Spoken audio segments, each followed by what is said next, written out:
Hi, welcome to Priscilla's Kitchen. If you're tuning in for the first time, please subscribe. You don't want to be missing out, okay? All right, so listen, pasta is my little devil. And so I told you I have to figure out a way to enjoy pasta when I want to. So I'm making it, I'm going to be cooking a chickpea pasta, smoked shrimp, and I'll be drowning this with my kale pesto, okay? It's going to be so delicious. You have no idea. And it's going to hit all the flavor notes I'm craving for. So let's get cooking, as you know. Hello everybody, welcome back to Priscilla's Kitchen. If you're tuning in for the first time, please go ahead and subscribe. Hit the little bell also because it does alert you each time I upload a video, okay? Today we are making chickpeas rotini pasta, okay? So it's a pasta that is made with chickpeas, more nutritious, okay? All right, so let me go ahead and introduce the ingredients to you. 1 teaspoon of red pepper flakes, chopped garlic. I'm going to be using about 2 tablespoons. Yes, I love garlic. Okay. So here we go. Chopped ginger. And then I have pre-washed flat leaf parsley. This is Italian one. Fresh thyme, kale that I'm going to be using to make pesto with the cashew nuts. Okay. Then I have Vidalia onion. You got to represent Georgia, right? That's where I live. So Vidalia onion is very sweet. Okay. And it's perfect for this dish. So I have unsalted toasted cashew nuts. Salt to taste. I always use sea salt, okay? Here we go. That's the star ingredient. So this is our rotini pasta. Rotini is because of the shape, but the pasta in itself is made with chickpeas. Very high in protein. I'm telling you, this is 23 whopping grams of protein and also has good amount of fiber, all right? And very low carb. So it's a low carb, high protein, high fiber diet, all right? So I have my Priscilla's Tajin spice mix. One thing is for sure, people always think if you don't cook with meat, it's not going to taste well. You just need to know the character of that star ingredient, and condiments and flavor profiles that can harness together and give you the best of that meal. Always think about cooking from that perspective, okay? So here we go. These are the ingredients. This in itself is strictly vegetarian, and you want to know the best part? It's all plant-based. So I fulfill the vegetable pasta with these ingredients I introduced. If you're vegetarian and if you're strictly a plant-based dieter, this works perfect. Welcome back to Priscilla's Kitchen. If you're tuning in for the first time, please subscribe. Here we go. I'm going to go ahead. I've already brought the water to boil, okay? You need almost 1.5 or 2 parts of water to the ratio of your pasta, just so you know, because you want a good swimming pool for the pasta. All right, you can't have it cooked in small water. All right, I'm gonna go ahead and drop about 1 teaspoon of salt, or maybe a little pinch for good measure. Here's the deal: any pasta you cook, whether they are plant-based or they are flour-based, it needs to be cooking in a slightly salted water. Is slightly over seasoned because you want that water to taste oceany. All right, so I'm going to go ahead and drop our chickpea rotini pasta in there. The first thing you want to do is stir it, please, because if you don't, as you know, this is starch, whether you like it or not, it's going to stick and it gets very difficult for you to detangle once it's sticking together. All right, so you want to stir. That's the first thing to do. So here we go. Now that we have our pasta in the water, this is going to cook about 7 to 9 minutes. Now, I'm not going to go as much as 9. I like my pasta al dente.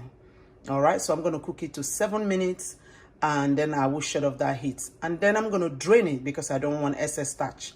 Anytime you cook pasta, try to reserve a little bit of water, maybe a cup. You'll need it, all right?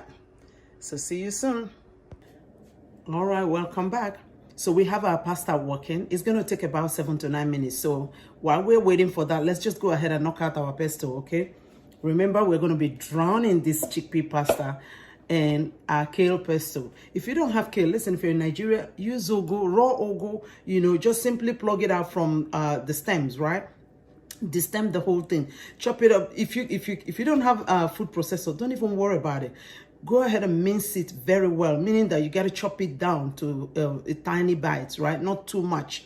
And if you like too, you could just go ahead and just do a normal slicing, whatever. But what I'm driving home is you have to have a lot of vegetables going into it. Spinach, ugu, uziza, whatever it is, or green leaf, right? Like we have it at home. Go ahead and chop it up. Everything doesn't always have to be cooked. So pesto is usually a raw sauce. So we're going to be making a sauce that is not cooked. All right. So let's get to it. All right, welcome back. So let's go ahead and make our kale pesto, okay? So into this food processor, I'm going to add half of that, no, let's say 3/4 of that nuts, okay? This is cashew nuts. So then I'm going to go ahead and buzz it. The reason is, if you don't buzz this one to chop it down a little bit, if you add kale to it, it might end up not processing well. So you're going to have some whole, some chunky, some minced. You don't want none of that. We want consistency. It's going to be noisy, so work with me. And that's all I'm trying to achieve from here, okay? So here we go. Then into this, I'm going to add our Priscilla's tagine spice mix. So I'm using half a tablespoon, okay? Remember, it's complex and a little pungent. You don't want to overpower your pasta with that. So I'm going to add my onions. So this is, look at it, about half a cup of Vidalia onions. I hope you can see. So I'm going to add a little bit of ginger. Now, garlic, everybody knows I like. What's pesto without garlic? So I'm having 2 tablespoons. Now, if you don't like garlic, please go ahead and reduce it. Just because it's a vegetarian meal, it doesn't mean it shouldn't be tasty, okay? Priscilla's house seasoning. As you know, I like heat. 1 teaspoon red pepper flakes. So here we go. I'm going to buzz again.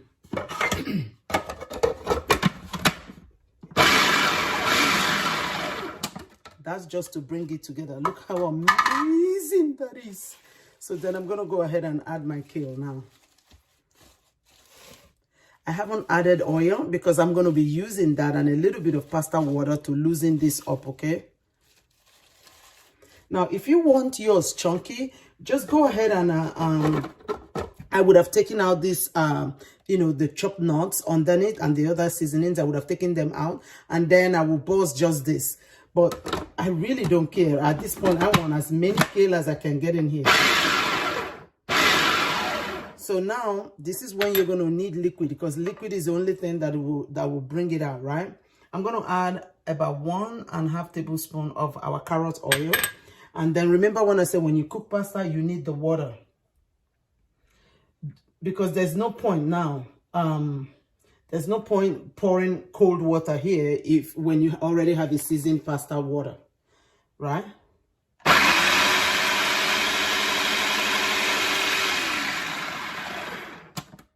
Here you go. So here's the thing. You're not going to have, here's what I'm going to do, right? I have some of this. This is the texture. I don't want it to go, you know, less than this. So what I'm going to do is I'm going to pour this one out, and then I'm going to buzz just the kale.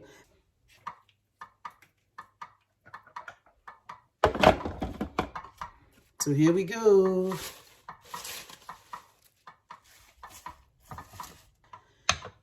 So let's see.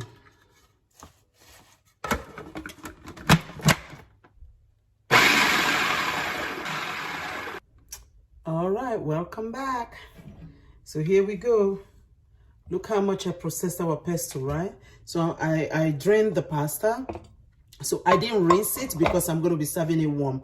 But if you're going to serve it cold, if you need it as a cold pasta, please go ahead and drain it. You know, you want to rinse it with cold water to take off excess starchiness from it, okay? So I'm going to go ahead and dunk it in here.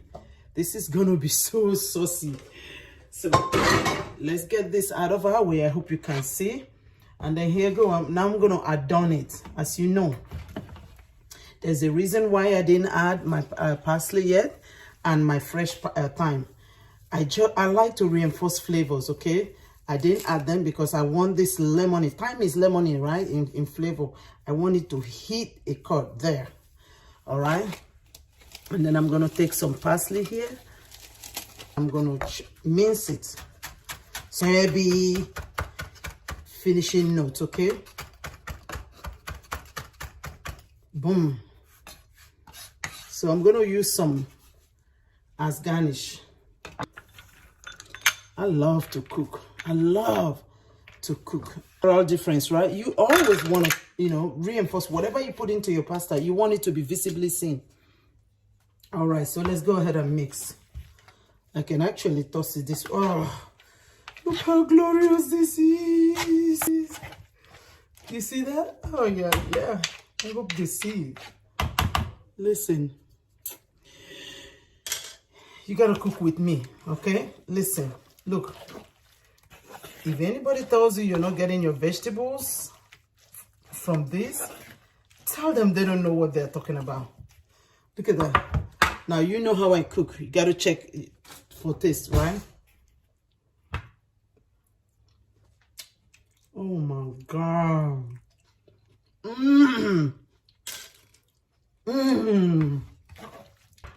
I'm gonna go ahead and transfer this to a serving bowl. And then I'm gonna garnish it with this, and then I'm gonna show you. See, that's why my clients are lots of vegetarians, vegans, and they wonder why I eat meat. I do because I just love to cook, and I, more than just cooking, knowing how to bring different ingredients together and bringing them to a perfect culinary matrimony. That's what makes a cook different, okay? All right, y'all. So here we go. Look at my pesto. Listen, don't worry about it. I'm going to show you the picture of this food, okay? It will be at the end of the video. So you see how it came together. Look how heavy that is. Can you see that? And then I finished it with a little note of that carrot oil. Remember how I left a little bit of the oil? And let's go. Can't go wrong. Don't be afraid to cook. When anything, any food item is in season, it is beckoning every cook, every male, female, child, to please use me. Don't be afraid to use them. Use vegetables. And if pasta is your little demon like mine, you better hop on this train, because listen, we're about to beat it. Okay? Can I tell you? I didn't make the smoked shrimp. This is way too filling for me to even bother about shrimp. But I'm going to make that shrimp, and it's going to go on a salad or maybe with another vegetable. But for this, it doesn't need no shrimp. I'm sorry. So, but watch out, for the sake of the pescatarians and those who like seafood. And listen, by no means am I a vegetarian, but I love, there's so much in-depthness in good food, in good cooking, whether vegetable or with meat. Just know how to put together seasonal ingredients, and it's just going to come out perfect. If you like this video, please like, share. Most important, I'm begging you to subscribe. Like, share, subscribe. And leave me a comment. Make yours using any kind of vegetable that is in season. So we are in Springs, where I am. Wherever you are, find out what is in season there. What if it's your autumn, if it's your fall, whatever it is. I need you to make one, and please let me know. Leave me a message in the comment section so I see what you made seasonal without meat or fish. That is plant-based. I want to see yours. See you in the next video. Thanks for tuning in. Bye-bye.